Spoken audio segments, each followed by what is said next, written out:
के एक और दुश्मन का खात्मा।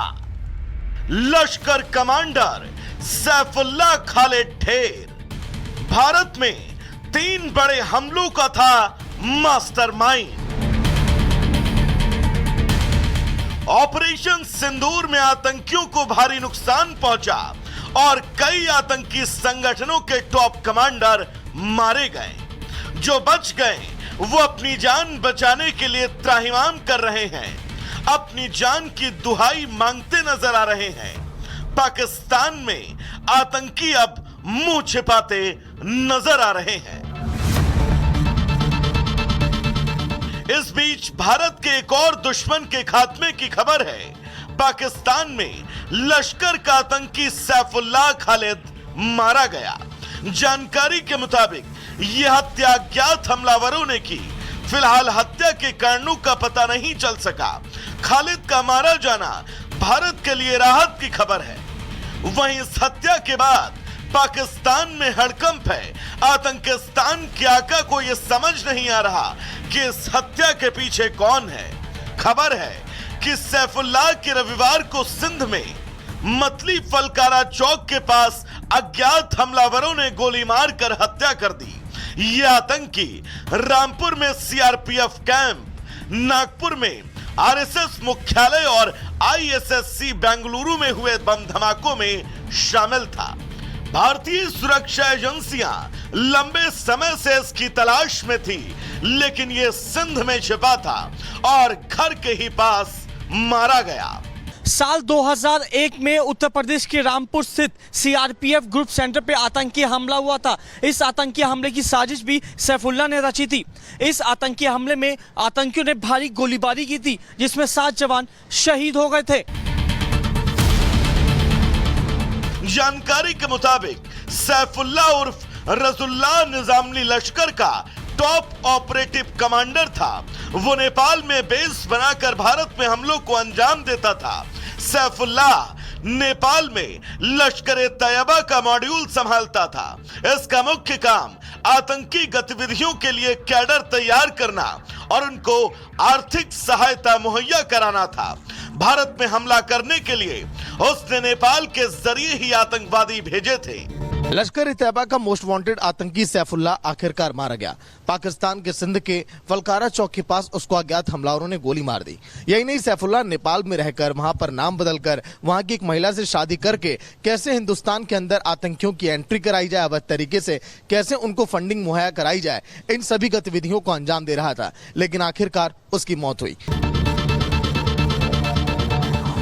सैफुल्लाह का मारा जाना लश्कर के लिए बड़ा झटका माना जा रहा है, क्योंकि इंडियन आर्मी ने पहले ही उसके टॉप कमांडरों और उसके कई लॉन्च पैड तबाह कर दिए हैं। भारत आतंक के खिलाफ जीरो टॉलरेंस की नीति पर काम कर रहा है और अब वो दिन दूर नहीं जब आतंक के ताबूत पर भारत आखिरी कील ठोकेगा। Bureau report, Republic Bharat.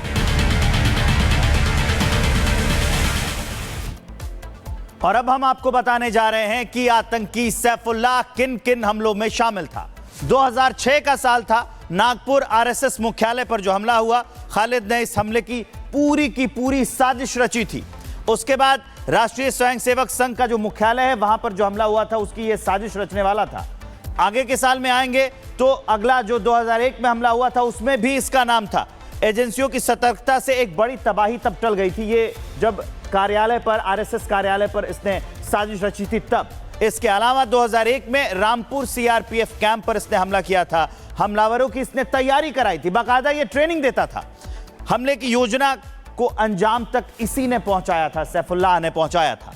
2005 में जो बेंगलुरु में हमला हुआ था, उसमें खालिद का सीधा हाथ बताया जाता है। हमलावरों को इसने रसद पहुंचाया था, फंडिंग भी यही सैफुल्लाह उपलब्ध कराता था। तो सोचिए कि यह कितना खतरनाक आतंकी था, इतने बड़ी बड़ी घटनाओं को इसने अंजाम दिया है।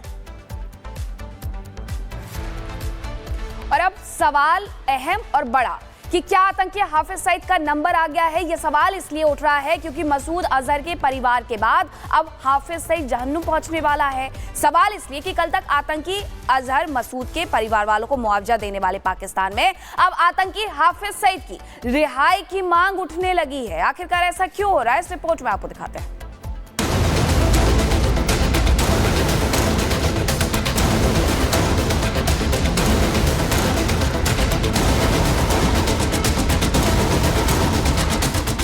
भारत के खिलाफ जहर उगल रहे इस आतंकी का नाम ही हाफिज सईद है और अब इसका जहन्नुम में जाने का नंबर आ गया है।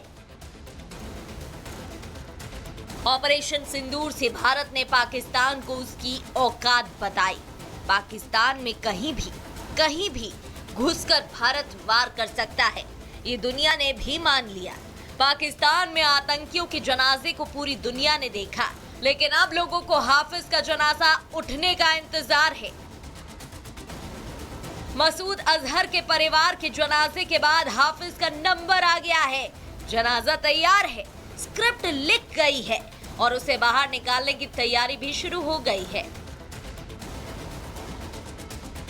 हाफिज सईद के खिलाफ पाकिस्तान के अंदर ही मौत वाली साजिश की तैयारी शुरू हो गई है और पाकिस्तान में हाफिज की रिहाई की मांग। सर्वदलीय बैठक में तत्काल रिहाई की मांग। हादियातुल हादी ने बैठक बुलाई थी। हाफिज के लिए सड़कों पर पाकिस्तानी। अब भारत के मोस्ट वांटेड आतंकी हाफिज सईद की मौत की तस्वीर पूरी दुनिया देखने वाली है।